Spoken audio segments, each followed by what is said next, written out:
as a Muslim, I feel a certain sense of responsibility around how this phenomena of gatekeeping unfolds within our community. It's unconscious. It's a very human thing that every community participates in to some extent. And the roots of that are positively Darwinian. I mean, the idea of insiders and outsiders, it's related to group cohesion, survival, things like that. So I want to be careful. I don't want to necessarily frame gatekeeping as a bad thing. However, I think as Muslims, we have to be really, really considerate of our mission, our responsibility to recognize our role in serving humanity through this message of alignments, of resignation to the world that God has manifested. We're not trying to fight circumstance all the time. We're trying to understand circumstance so that we can appreciate and evaluate our next steps as a response.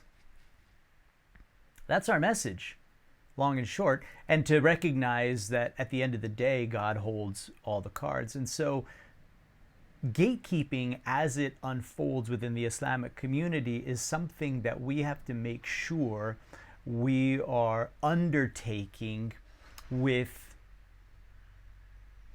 the intent to preserve that message, not with the intent to safeguard things that have nothing to do with Islam. So I've been thinking about this, and there's a few things that are really top of mind right now, because they come out of my own experience first and foremost, and I think that's always a great place to start, our own experience. And in particular, I am thinking about the new Muslim, somebody who is just stepped into this community and is trying to make sense of it. I am thinking also about the fringe Muslim, that person who is maybe from a heritage family, maybe knows some things, but is really struggling to find their place within the community, as it were. And I'm also thinking about those people that perhaps don't have an intention to be a part of the Muslim community or to participate in any sort of religious capacity, but they want to know what we're all about.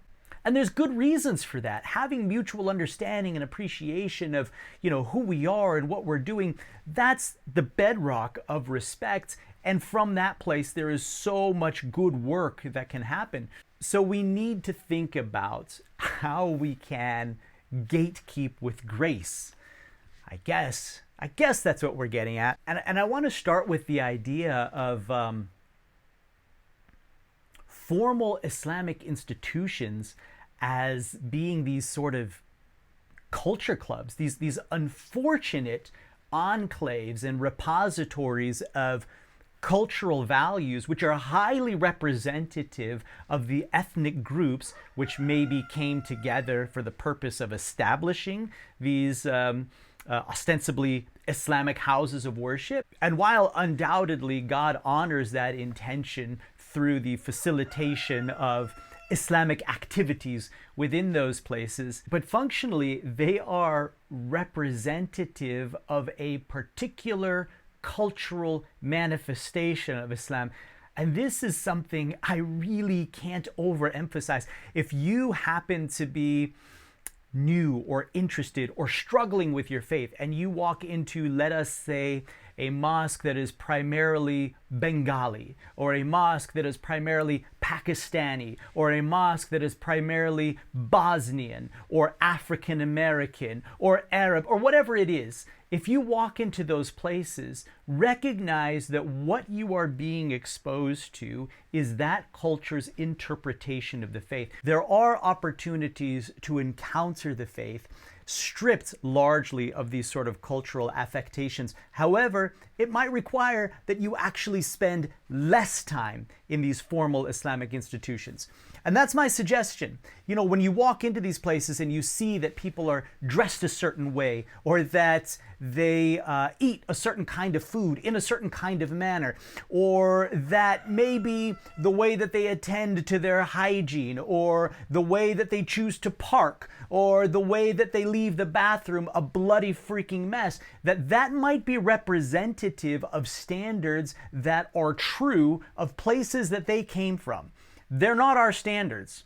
They're not our standards. And if they were at some points, then we need to recognize as Muslims, as American Muslims, that we need to do better, because Islam demands excellence. It demands excellence on all fronts. By the way, I am not your uncle.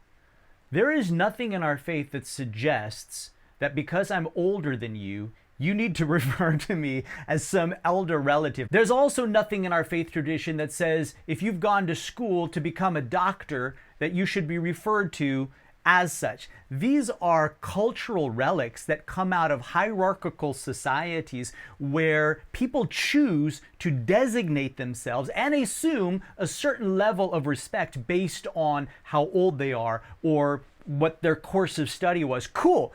You can have that, you can keep that, but don't frame that in a manner that suggests it's intrinsically Islamic. Sure, conveying respect and honor for one another, that is a principle of our faith, no doubt about it. But that might show up differently on these shores. So what's the solution to that? Avoid those places. You know, formal Islamic institutions, they serve a purpose. So go there for that purpose. Maybe it's to offer prayers. Maybe there's a speaker that you really love. Maybe there's a fundraising event. You feel very strongly about the cause. Make your donation and leave. And when you feel the pull to be with other Muslims, get outside, go camping together, start a hiking group, start a book club, make the first Monday of every month an opportunity to have coffee with the Muslim friends that maybe you've met over the course of Friday prayer or whatever. Engage one another in milieus that are culturally neutral. That's one of the reasons that I am such a proponent of getting Muslims outside. You can't get any more neutral than that. Not only that, you are surrounded by God's creation, which I don't care how pure your intention is as a Muslim designer or architect. Whatever you build will not come close to the sublime reality of what we have out here.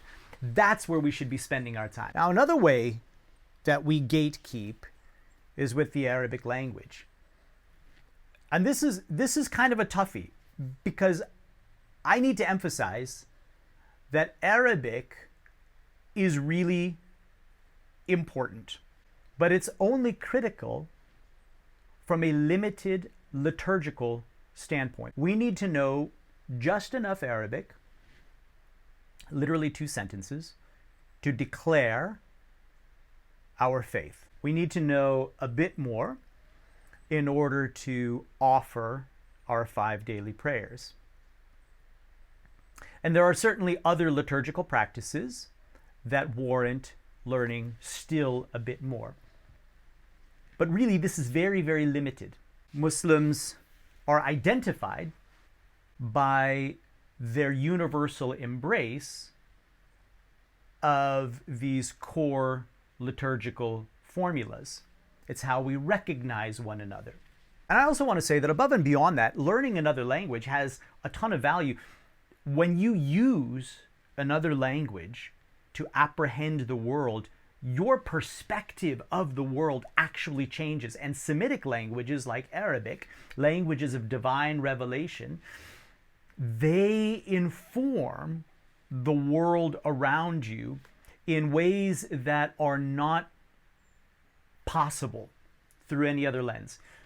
So let me be very clear that learning Arabic as a Muslim is necessary in a very limited fashion and is wildly enriching if you choose to go beyond that. So here are some ways in which the Muslim community leverages Arabic in a way that I believe gatekeeps unnecessarily. First and foremost is the use of Arabic to name our institutions.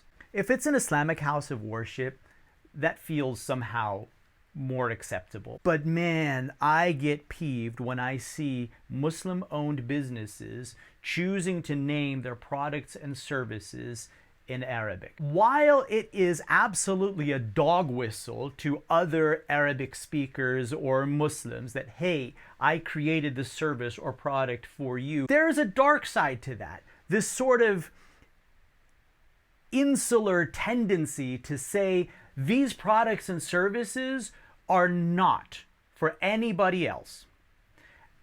And again, when we go back to who we are in the world, we are people with the mission to bring this way of life to the masses.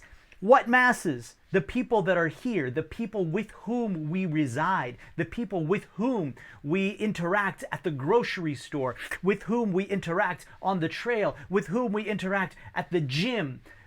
All of these people are entirely deserving of this wisdom tradition that is Islam. And so when we choose to offer products and services that might be fabulous, they might be great, they might represent opportunities to do things or try things that people outside of the Muslim or Arabic speaking communities are curious about, but they're not even allowed to recognize that you exist or what it is you do because you've chosen to name your product or service something that is completely unintelligible. Instead of building more mosques, what we could do is fund an Arabic immersion program. New Muslims, people struggling with their faith, we fly them out. All expenses paid. Airfare, a dorm room, create connections with institutions in Saudi Arabia, Jordan, Lebanon, Egypt. It's not hard. And as a side benefit, that kind of immersion might give them a little bit more familiarity with some of the cultural things that they will experience when they choose to spend time in formally Islamic places wherein those cultures predominate. It's kind of a win-win. But in the meantime, if you're a Muslim business owner, good Lord, be a bit more creative, huh? And the last thing I want to address on this topic of Muslims gatekeeping others is the idea of gender segregation. Again, it's one of these things where I have to be a little careful, don't I? The idea that men and women need their own places, that is a foregone conclusion. Muslims aren't the only ones cognizant of that. The extent to which we formalize this is absolutely problematic. I'm not some revisionist. I'm not somebody that believes that the prayer lines, for example, need to be redrawn in keeping with contemporary Western values. No, that's not what I'm talking about. Although I will once again invite us to think creatively. And here I got to give a shout out to the Rahma Center in Southern California. I've only gone there once, but I was so impressed with how they staggered their prayer lines to allow for men and women to share the same space while at the same time not violating any conventional interpretations of what those prayer lines should look like. I don't want to dig too deep into what they did, but I would suggest a visit. I'm talking about this sort of radical, fear-based overcorrection perpetuated by a certain generation of religious scholars who were profoundly informed by certain political movements at the time of their education. And now we have a sort of cultural inertia that continues to maintain this rather extreme and entirely antiquated and misplaced notion of gender segregation. I was at a fundraising dinner not too long ago. I was there with my wife. We were asked to get into separate lines. The men's line went very quickly. I got my food and I was sitting at the table. I want to say for a full 10 to 15 minutes before my wife finally emerged with her food. Now, I let my food sit there because I'm a gentleman. I don't want to start without her. I had cold food. She had warm food. Like, these are the kinds of things that don't have any basis other than somebody else's imagining of what an Islamic event should look like. So that's just, it's bollocks, right? Like, here's the thing is, it also engenders a certain kind of cultural schizophrenia, because when we're in these spaces, we adhere to these inane protocols. And then when we leave these spaces and we go back to work or school where we are interacting quite freely with members of the opposite sex, here's the surprising thing. We're not necessarily jumping into bed with these people. We're not grossly inappropriate with these people. It doesn't happen. And in those unfortunate cases where it does happen, it is recognized as problematic. Like, think about that. What are we trying to actually address? Now, I understand when there are certain, again, formal religious observances, and there's a certain level of focus and austerity that those observances require. I recognize the importance of limiting the social elements such that we can focus on those sort of higher things.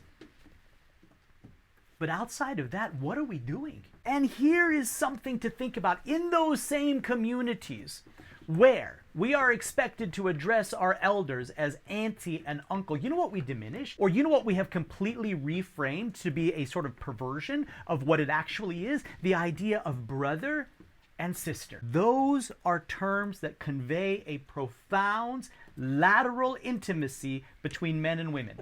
And intimacy here does not refer to the sexual. Get your minds out of the gutter. This is the profound concern that we should have for one another.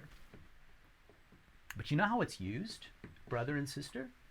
When we use the terms brother and sister, we do so to introduce distance in the name of respect or in the name of boundaries. Is that helpful? Is that helpful? Now, this might be an issue that is unique to American shores, but we live in a day and age where men and women hardly recognize one another. This estrangement between men and women has fostered a certain psychological void that we are filling with dark fictions about who the other is. I want to advance the idea that referencing one another as brother and sister, while keeping intact the intimate connotations of that relationship, is a first step, a critical step in bridging the gender gap. Again, it's not hard. It is so obvious, but we perpetuate the most perverse delusions within our community, alienating, by the way, not just others outside of our community, but one another within the community. So how do we deal with that? Well, I don't think my solution will come as any surprise. Get outside. The wide open spaces of the wilderness allow people to take as much space as they want to take and people to be as close as they want to be. And in my experience of facilitating co-ed outdoor adventures to date, and I've been doing this for 13 years, to date, we have not seen anything that even borders on the inappropriate. People behave themselves. They don't need to be policed. It's incredible, right? I just want us to think about how important it is to create entry points, for people who are struggling, or people who are curious, or people who are excited about what we do and who we are and how we think and what we believe. And if we're not fostering that excitement, we need to think about why and whether or not our gatekeeping is actually in the service of our mission to benefit all people in all times.